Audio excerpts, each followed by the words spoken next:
أعوذ بالله من الشيطان الرجيم. بسم الله الرحمن الرحيم. ولقد آتينا موسى الكتاب وقفينا من بعده بالرسل وآتينا عيسى ابن مريم البينات وأيدناه بروح القدس أفكلما جاءكم رسول بما لا تهوى أنفسكم استكبرتم ففريقا كذبتم وفريقا تقتلون وقالوا قلوبنا غلف بل لعنهم الله بكفرهم فقليلا ما يؤمنون ولما جاءهم كتاب من عند الله مصدق لما معهم وكانوا من قبل يستفتحون على الذين كفروا فلما جاءهم ما عرفوا كفروا به فلعنة الله على الكافرين. بئس ما اشتروا به أنفسهم أن يكفروا بما أنزل الله بغيا أن ينزل الله من فضله على من يشاء من عباده فباءوا بغضب على غضب وللكافرين عذاب مهين. صدق اللہ العظیم.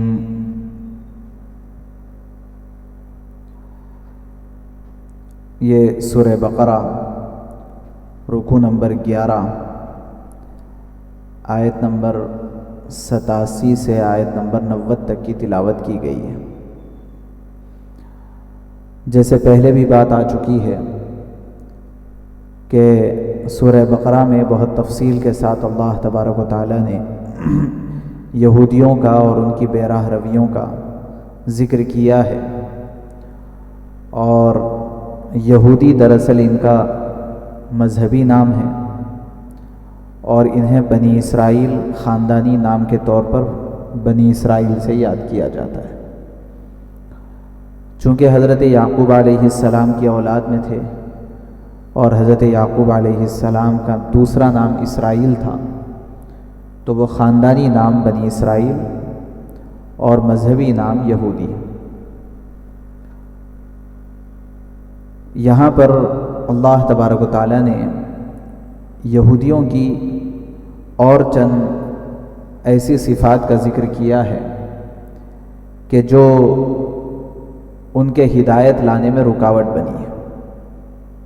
اور ظاہر بات ہے کہ یہ صفات کا تذکرہ ہمارے لیے اس لیے ہے تاکہ ہمارے اندر اگر ایسی صفات ہوں تو ہم اپنے آپ کو اس سے محفوظ کر لیں اور خود ہم اس سے احتیاط کر لیں. چنانچہ اللہ نے فرمایا ہے وَلَقَدْ آتَيْنَا مُوسَى الْكِتَابَ وَقَفَّيْنَا مِن بَعْدِهِ بِالرُّسُلِ. ہم نے موسیٰ علیہ السلام کو کتاب دی، اس کے بعد پے در پے رسولوں کو ہم نے بھیجا ہے. یہاں پر یہ فرق ذہن میں رکھنا چاہیے چونکہ بار بار قرآن پاک میں اس کا ذکر آتا ہے کہ بہت سی جگہ اللہ تبارک و تعالیٰ نے انبیاء کا ذکر کیا ہے اور بہت سی جگہ رسولوں کا ذکر کیا ہے.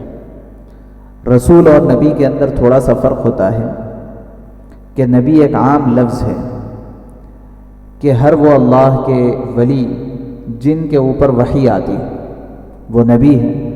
اللہ کے برگزیدہ بندے اور اللہ کے مقرب بندے ہوا کرتے تھے ہر علاقے کے اندر، ہر قبیلے کے اندر. اور اس قبیلے کی ہدایت کے لیے اللہ تبارک و تعالیٰ کی جانب سے جن لوگوں کو کچھ ہدایات آتی تھیں وحی کے ذریعے سے وہ انبیاء ہوا کرتے تھے. اور جو کتاب اور جو ہدایات پہلے سے آئی ہوئی ہیں، انبیاء اسی کی تعلیم دیتے تھے۔ مطلب کوئی نئی ہدایات اگر آتی ہیں تو وہ نبی نہیں۔ مثال کے طور پر حضرت موسیٰ علیہ السلام یہ رسول ہیں، اور آپ پر توریت نازل ہوئی، اور یہ توریت پورے بنی اسرائیل میں اور یہودیوں میں اور اس وقت جو لوگ موجود تھے ان کی ہدایت کے لیے اللہ تبارک و تعالیٰ نے توریت کو ذریعہ بنایا۔ اب جو انبیاء علیہ السلام آتے کسی بھی قبیلے کے لیے وہ توریت ہی کی تعلیم دیتے۔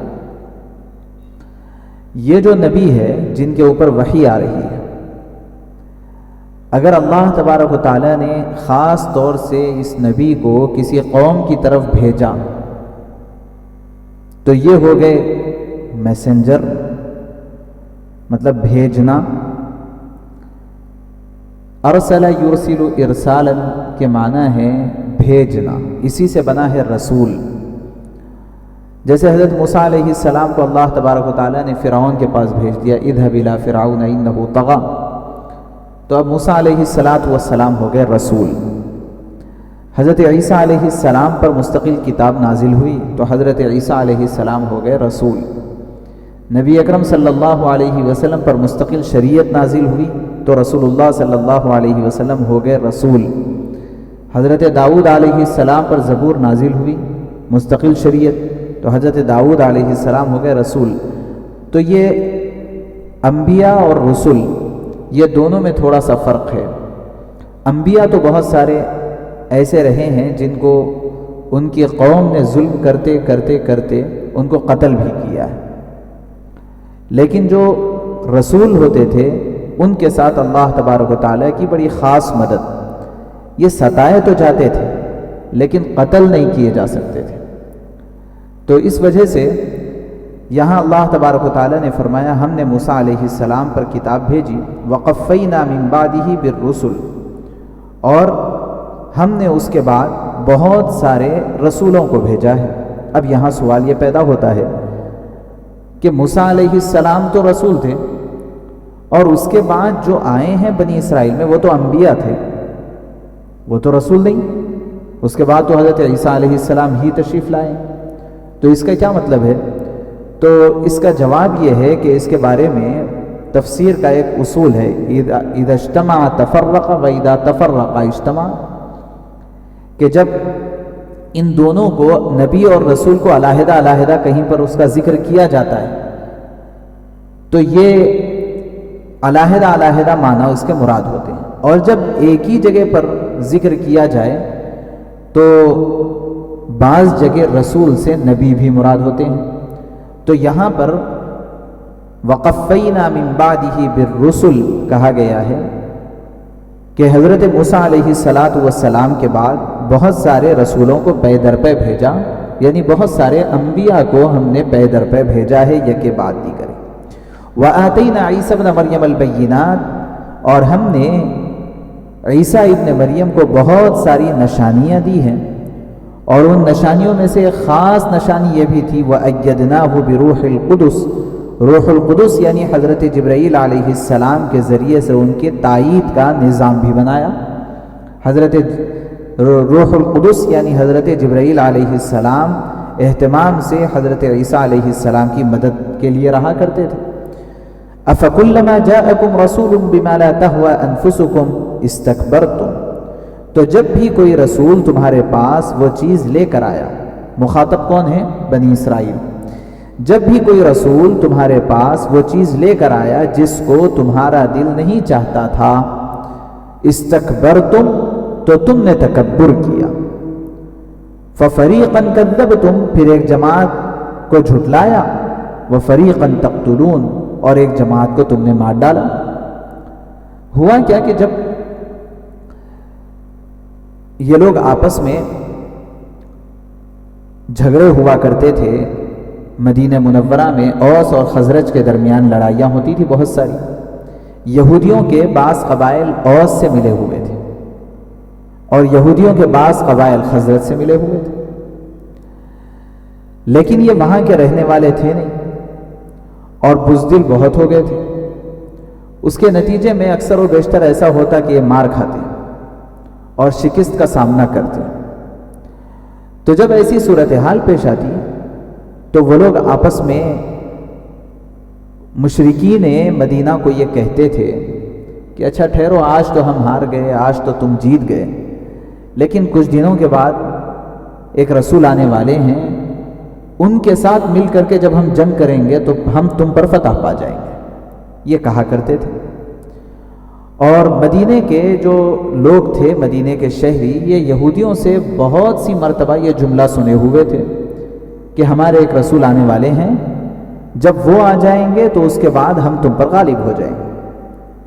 تو ظاہر ہے کہ اس معاملے میں مدینے کے جو مشرکین تھے، مدینے کے رہنے والے جو لوگ تھے، وہ اس جملے سے غیر مانوس نہیں تھے، وہ سنے ہوئے تھے. یہی وجہ ہے کہ جب انصار مدینہ پہلی مرتبہ مکہ مکرمہ کو آئے تھے اور اس وقت بیعت رضوان ہوئی، رسول اللہ صلی اللہ علیہ وسلم سے ملاقات ہوئی، بیٹھ کر کے بات چیت ہوئی، اور جب آپ صلی اللہ علیہ وسلم نے انہیں کہا کہ میں اللہ کا بھیجا ہوا رسول ہوں، تو وہ سب ایک دوسرے کو کنکھیوں سے دیکھنے لگے. اور ان کا اشارہ یہ تھا کہ یہ وہی تو نہیں ہے کہ جن کے بارے میں یہودی بار بار ہم سے کہا کرتے تھے کہ جب یہ آئیں گے تو جو ہے ان کے ساتھ مل کر کے ہم تم پر غالب ہو جائیں گے.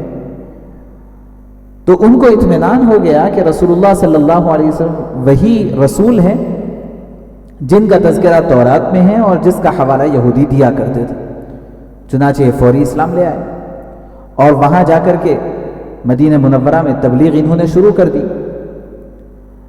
اور جب یہودیوں کو پتہ چلا کہ آخری رسول دنیا میں آ چکے ہیں اور وہ مکہ مکرمہ میں مبعوث ہو چکے ہیں، تو ان لوگوں کا جو خیال تھا کہ یہ آخری رسول بھی بنی اسرائیل میں آئیں گے وہ ختم. اب ان کو یہ پتا چلا کہ اب یہ آئے ہیں تو بنی اسماعیل میں آئے ہیں، تو وہ تو ہمارا خاندان نہیں ہے. اب تعصب میں پڑ گئے اور اس کے بعد انہوں نے متکبرانہ سوچ اختیار کر لی اور وہ پیچھے ہٹ گئے. تو آپ یہاں اللہ کا نظام دیکھیے کہ ایک علم تھا براہ راست تورات کے ذریعے سے حاصل ہوا تھا یہودیوں کو کہ آخری رسول آنے والے ہیں. یہ براہ راست تورات سے انہوں نے یہ علم حاصل کیا، اور مدینے والوں کو یہ علم حاصل ہوا تھا یہودیوں کے واسطے سے. لیکن جب ایمان لانے کا وقت آیا تو جن کو بالواسطہ علم حاصل ہوا تھا وہ تو ایمان لائے، اور جن کو بلا واسطہ براہ راست علم حاصل ہوا تھا وہ پیچھے ہٹ گئے. تو اللہ نے فرمایا افکلما جاءکم رسول بما لا تهوى انفسکم، جب بھی کوئی رسول تمہارے پاس وہ چیز لے کر آیا جس کو تمہارا دل نہیں چاہتا تھا.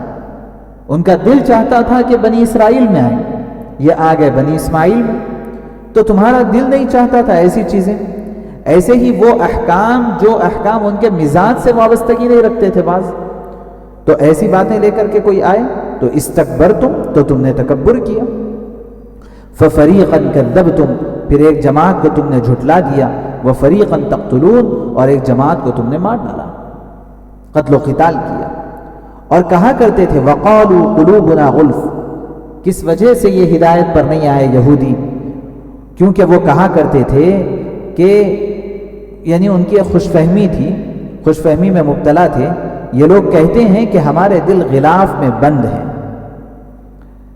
بل لعنهم اللہ بکفرہم فقلیلا ما یؤمنون، ایسے الفاظ آج بھی ہم کو بہت سارے سننے کو ملیں گے کہ جن کو کسی کی بات ماننا نہیں ہوتا تو وہ کہتے ہیں آپ کتنا بھی سمجھا لو، ہمارے دل تو محفوظ ہیں، ہمارے دل کے اوپر کوئی بات اثر نہیں کرے گی، آپ کتنا ہی سمجھا لیں ہم تو سننے والے ہیں نہیں، ہمارے دل کے اوپر تو اثر ہونے والا ہے نہیں. نعوذ باللہ، اس طرح کی باتیں کرتے ہیں. اور یہ جو باتیں ہوتی ہے یہ دراصل ایک تکبر ہے، ایک متکبرانہ انداز ہے. اور یہی وہ باتیں تھیں جنہوں نے یہودیوں کو ان کے پاس تورات ہونے کے باوجود بھی، یہودیوں کو ان کے پاس کتاب آسمانی کتاب ہونے کے باوجود بھی ان کو ہدایت سے محروم رکھا. اور یہی وہ باتیں ہیں جو اس زمانے کے اندر بھی بہت سارے مسلمانوں کو، ایمان والوں کو بھی، اور بہت سارے لوگوں کو ہدایت سے محروم رکھتی ہے یہ باتیں۔ چنانچہ اللہ فرماتے ہیں بل لعنہم اللہ بکفرہم، بلکہ ان کے کفر کی وجہ سے اللہ نے ان پر پھٹکار ڈال رکھی ہے، فقلیلا ما یؤمنون، اس لیے وہ کم ہی ایمان لاتے ہیں۔ وَلَمَّا جَاءَهُمْ كِتَابٌ مِّنْ عِندِ اللَّهِ مُصَدِّقٌ لِمَا مَعَهُمْ، اور جب آئی اللہ کی طرف سے ان کے پاس ایک کتاب جو سچا کرنے والی ہے اس کو جو ان کے پاس ہے، یعنی تورات ان کے پاس تھی، اور قرآن پاک تورات کی تصدیق کرتا ہے۔ قرآن پاک تورات کو آسمانی کتاب مانتا ہے، اور جو دوسرے لوگ تھے یہودیوں کے علاوہ وہ تو تورات کو مانتے ہی نہیں تھے، لیکن قرآن پاک تورات کی تصدیق کرتا ہے، تو چاہیے تھا کہ قرآن پاک کو تو بدرجہ اولا تسلیم کر لیں اور مان لیں، لیکن انہوں نے کیا کیا کہ وہ کتاب جو تورات کی تصدیق کرنے والی تھی، وَكَانُوا مِن قَبْلُ يَسْتَفْتِحُونَ عَلَى الَّذِينَ كَفَرُوا، اور وہ پہلے سے کافروں پر فتح مانگا کرتے تھے،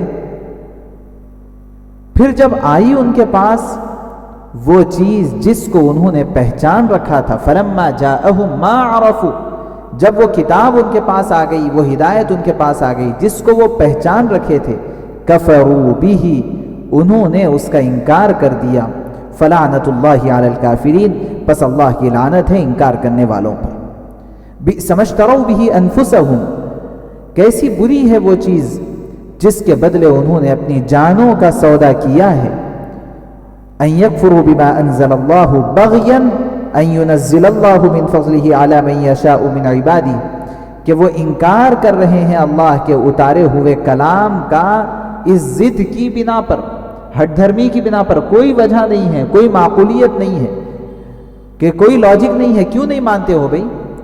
واضح نشانی آ گئی ہے، تورات میں پورا حلیہ رسول اللہ صلی اللہ علیہ وسلم کا بیان کیا گیا ہے کہ آپ کیسے ہوں گے، آپ کا چہرہ کیسا ہوگا، آپ کا نسب کیسا ہوگا، آپ کہاں آئیں گے، آپ کی آنکھ ناک کیسے ہوں گے، سب کچھ بیان کیا گیا۔ اسی لیے دوسری جگہ اللہ نے فرمایا ہے یعرفونہ کما یعرفون ابناءہم، کہ وہ نبی اکرم صلی اللہ علیہ وسلم کو اتنا بہترین طریقے سے پہچانتے تھے جیسے وہ اپنی اولاد اور اپنے بیٹوں کو پہچانتے، اتنا بہترین طریقے سے پہچانتے تھے، لیکن اس کے باوجود ماننے کے لیے تیار نہیں۔ کیوں؟ کوئی وجہ نہیں۔ یہ بغین کا جو لفظ ہے وہ ضد کے لیے استعمال ہوتا ہے، جہاں کہیں بھی حق کے مقابلے میں اڑ جانا اور ضد پر آ جانا۔ ضد کس کو کہتے ہیں؟ جس کے پیچھے کوئی لاجک نہیں ہوتی، بس ایسے ہی کوئی وجہ نہیں، اس کو ضد کہتے ہیں۔ قرآن پاک میں جا بجا اللہ تبارک و تعالیٰ نے یہ لفظ استعمال فرمایا ہے ایسے مقامات پر جہاں بلا کسی وجہ سے حق کے مقابلے پر لوگ اڑ گئے ہوں، ان کے لیے بغین کا لفظ استعمال کیا گیا ہے۔ چنانچہ فرمایا بغین ان ينزل اللہ من فضلہ علی من یشاء من عبادہ، اس ضد کی بنا پر کہ اللہ اپنے فضل سے اپنے بندوں میں سے جس پر چاہے اتارے۔ نہیں، وہ چاہتے تھے کہ نہیں ہمارے ہی خاندان میں نبوت آنی چاہیے، اب اس ضد کی وجہ سے انہوں نے بات نہیں مانی۔ فباؤوا بغضب علی غضب، بس وہ غصے پر غصہ کما کر لائے۔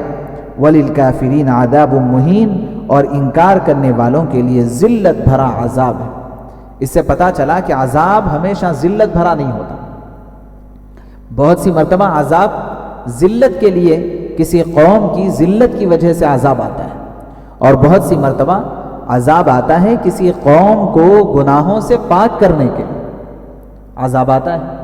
تو جو گناہوں سے پاک کرنے کا عذاب ہوتا ہے وہ ذلت کے لیے نہیں، وہ توہین والا عذاب نہیں ہوتا۔ لیکن جو یہودیوں کے اوپر عذابات آئے ہیں بہت سارے، وہ عذاب مہین، اہانت سے بنا ہے یہ مہین، وہ ذلت آمیز عذاب آئے ہیں۔ کیوں؟ اس لیے کہ بلا کسی وجہ کے انہوں نے ضد اور ہٹ دھرمی کی بنیاد پر حق کا انکار کیا ہے۔ اس سے ہمیں یہ سبق ملتا ہے کہ جب کبھی حق کی بات آ جائے، حتیٰ کہ اگر کوئی رسول اللہ صلی اللہ علیہ وسلم کی یا حدیث پاک اور قرآن پاک کی جانب نسبت کر کے اگر کوئی بات کہہ دے تو ہمیں یہ نہیں کہنا چاہیے کہ میں تو نہیں مانتا، یہ نہیں کہنا چاہیے، اگرچہ کہ وہ بات حدیث میں نہ آئی ہو تب بھی یہ نہیں کہنا چاہیے کہ میں تو نہیں مانتا، بلکہ ہمیں بعد میں اس کی تحقیق کر لینی چاہیے، اور ماننا ہو تو مانے، نہ ماننا ہو تو نہ مانے، لیکن کسی ضد کی بنیاد پر کسی بات کا انکار کرنا یہ دراصل ایک ایسی صفت ہے جس کی وجہ سے آدمی ہدایت سے محروم رہ جاتا ہے۔ اس لیے ہمیں اپنے آپ کا جائزہ لیتے رہنا چاہیے کہ کہیں ایسا تو نہیں ہے کہ میرے حساب کی بات نہیں ہے، مجھے سمجھ میں آنے والی بات نہیں ہے، اس طرح کے رقیق امور کی وجہ سے ہم کسی ہدایت کی بات کا انکار کر رہے ہوں۔ بہت سی باتیں ایسی ہوتی ہے جو ہمیں آج نہیں کل سمجھ میں آتی ہے، اب نہیں بعد میں سمجھ میں آتی ہے، اور بہت ساری باتیں وہ ہوتی ہے جس کی حکمت ہمیں سمجھ میں نہیں آ رہی ہے لیکن حقیقت میں ہے ویسے ہی جیسے اللہ نے بیان کیا ہے۔ اس لیے ہمیں یہ ضد اور ہٹ دھرمی سے بچتے رہنا چاہیے۔ اللہ ہم سب کو توفیق عمل نصیب فرمائے۔ سبحان اللہ و بحمدہ، سبحانک اللہم و بحمدک۔